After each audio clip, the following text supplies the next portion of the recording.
Absolutely not. I worked for the family. He worked for himself. Isn't it also true that you sometimes fought as well? Isn't it normal in marriage?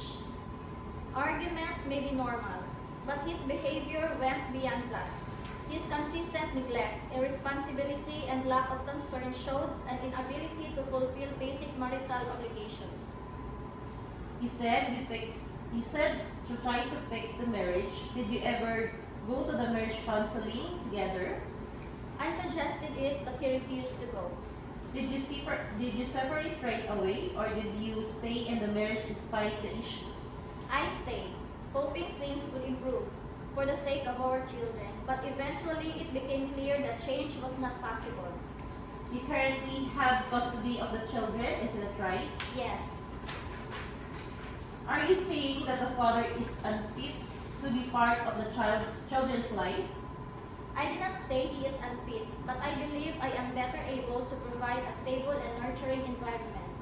Do you have a stable source of income? Yes, I do.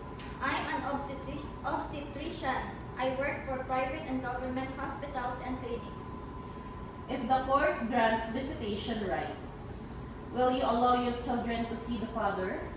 Yes, as long as it is in the child's best interest and the visitation is safe and appropriate. Isn't it true that you filed this case because you wanted to marry against someone?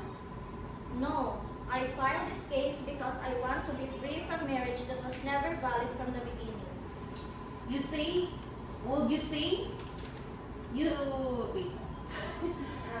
you say you also had faults in the marriage?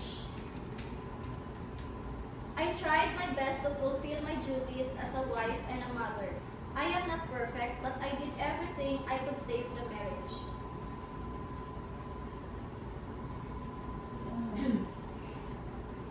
Psychologist. Further questions, Your Honor? No further questions, Your Honor. Thank you, Miss. Thank you, Dr. Margaret. We call Dr. Angela Reyes, a clinical psychologist. We call Dr. Angela Reyes, a clinical psychologist.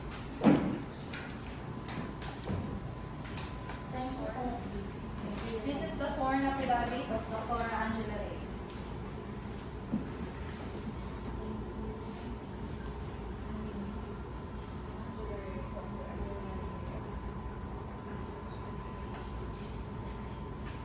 Dr. Angela Reyes, please raise your hand. Do you swear to tell the truth, the whole truth, but nothing but the truth? Yes, I do. Please state your name, age, civil status, and profession for the record. My name is Dr. Angela Reyes. I am 45 years old, single. I am licensed clinical, psychological in Taguig, Pasig. Can you briefly state your educational background and professional qualifications? I earned my degree in psychology from Adamson University and completed my doctorate in clinical psychology at the University of the East. I have been in practice for over 10 years. I have handled more than 20 years of 20 annulment-related psychological assessments. Are you familiar with the petitioner, Margaret Ponce? Yes, I conducted a psychological evaluation at her as part of the petition, of this petitions. Did you also evaluate the respondent, Anthony Ponce? The respondent did not appear for direct evaluation. However, I conducted a collateral interview with the petitioner and reviewed documents, affidavits, and relevant history to form a professional opinion.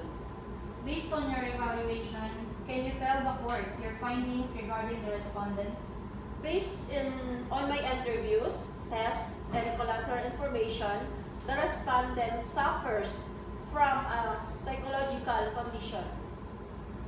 Dr. Reyes, what were your findings after evaluating Mr. Ponce? He exhibits classic signs of narcissistic personality disorder, lack of empathy, grandiosity, controlling tendencies, and an incapacity to form emotionally meaningful relationships.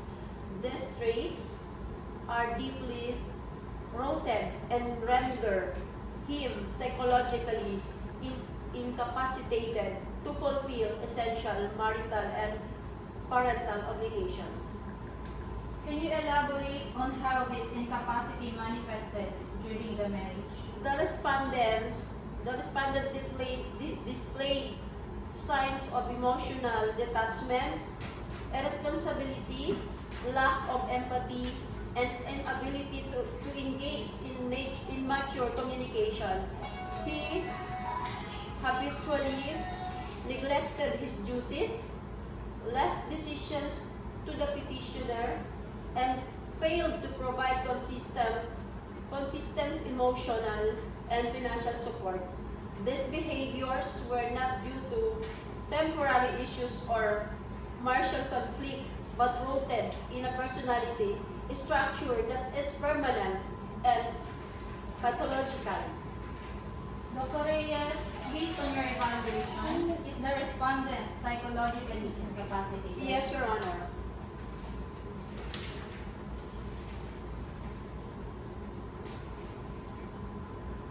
Judge.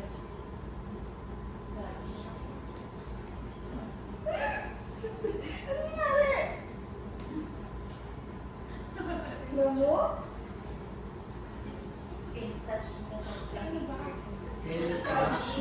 Shocking capacity keyword.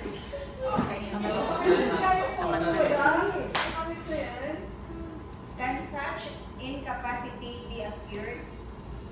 Not in this case, Your Honor.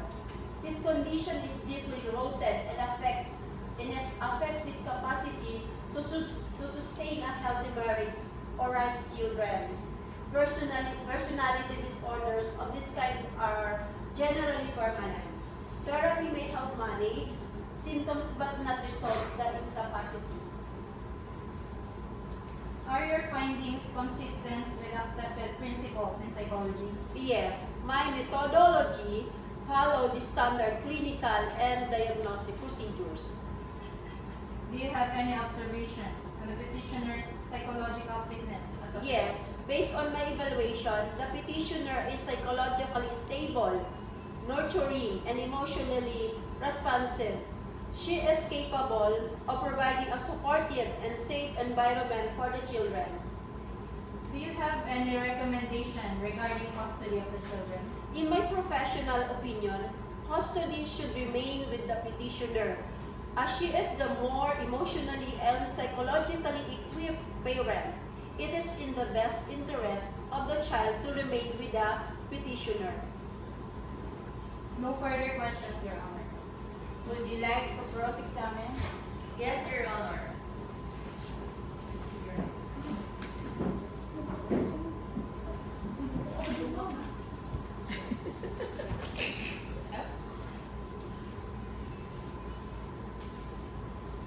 Dr. Reyes, you were hired by the petitioner in this case, right? Yes. I was engaged to conduct a psychological evaluation, but my professional duty is to provide an objective clinical opinion based on the data, not to favor either party. So you were paid by the petitioner? Yes, as is standard in private psychological assessments, but that does not influence the outcome of my evaluation or the integrity of my findings. Would you agree that you did not examine the respondent personally? Yes, the respondent did not present himself for evaluation. However, per jurisprudence and clinical practice, I conducted a collateral evaluation, which is an accepted method in psychological assessment, especially in annulment proceedings. Is it not more accurate to base a diagnosis on personal interviews with both parties? That would be ideal, but not necessary. In case of non-operation, we use collateral sources, form statements, testimonies, history provided by the petitioner.